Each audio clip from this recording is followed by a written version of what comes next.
tubalangirirako okwetuga, tubalangirirako okugwa mu accidenti.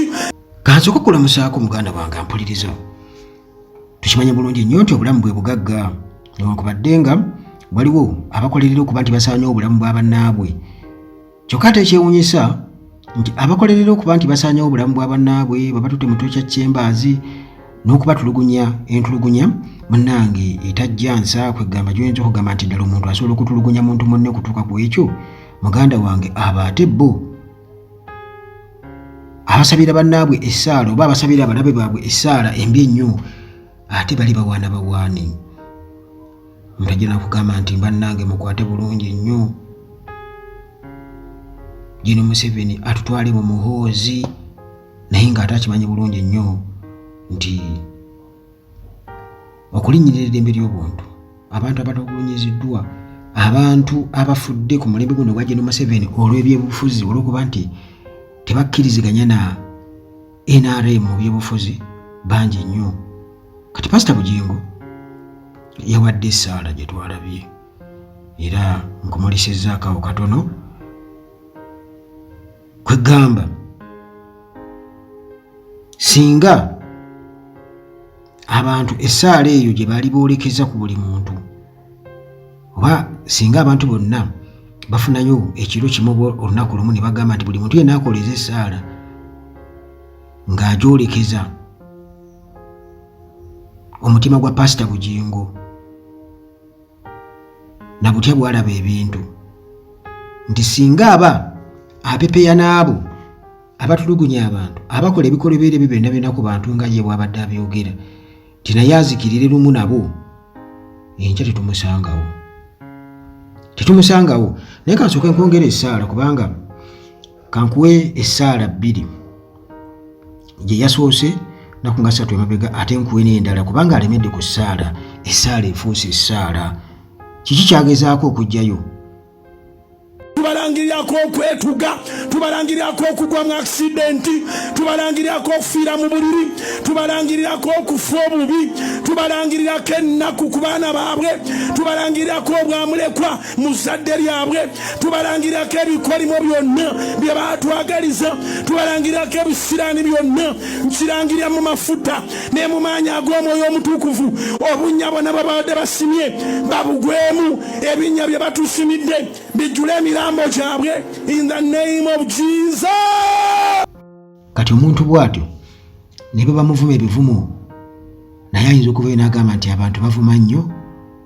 Sisuubira nti ayinza okubeera n'agamba nti abantu bavuma nnyo. Naye Pastor Bugingo nakoze obutambi bungi era ngenda kuba ndowooza nkuwaayokko obutonotono ku bye yali ayogedde.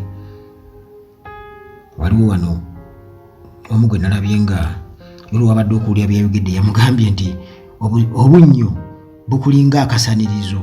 Ekivumo kye yamuvumire nga bannange abaana nga bavuma. Naye amaloboozi mu ggwanga lyonna gavuddeyo okuvumirira Pastor Bugingo kye yakoze era nga bagamba nti kizibu nnyo okubeera nga omusajja ono Pastor Bugingo era nga yakulembera Prayer Ministries, House of Prayer Ministries International.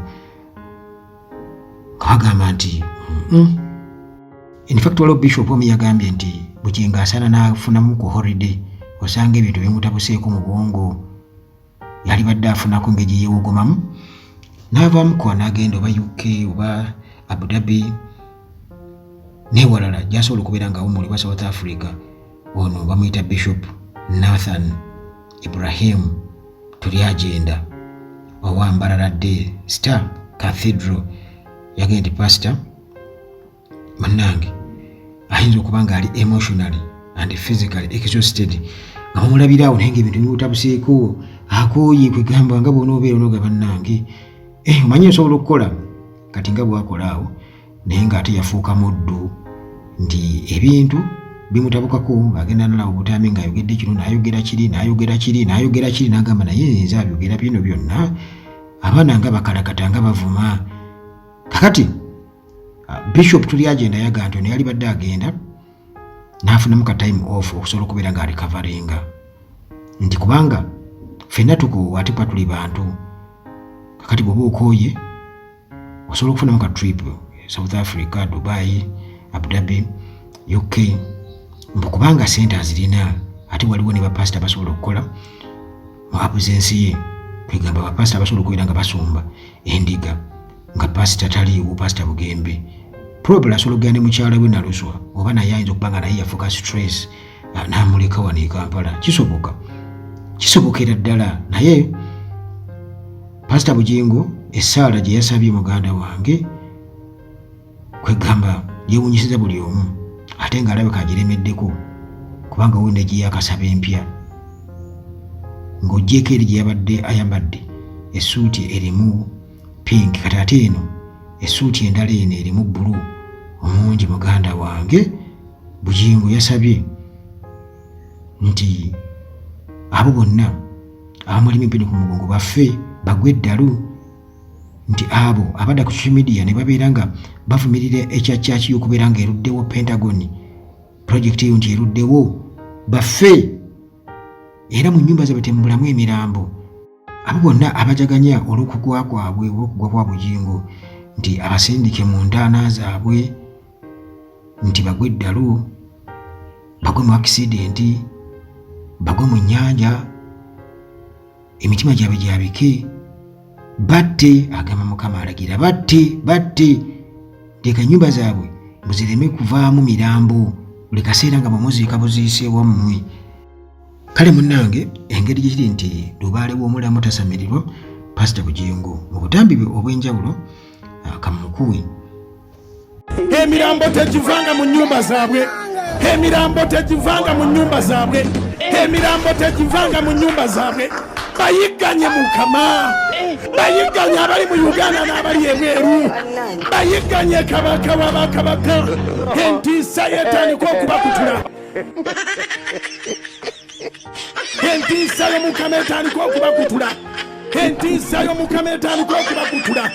Zabbuliya ya 35 n'eya19 taata zibeggundeko nnamba, zibeggundeko nnamba Mukama, zibeggundeko nnamba. Yolesa obusungu bwo, tosirika Mukama, yolesa obusungu bwo. Bano si baakulokoka, bano balabe bo.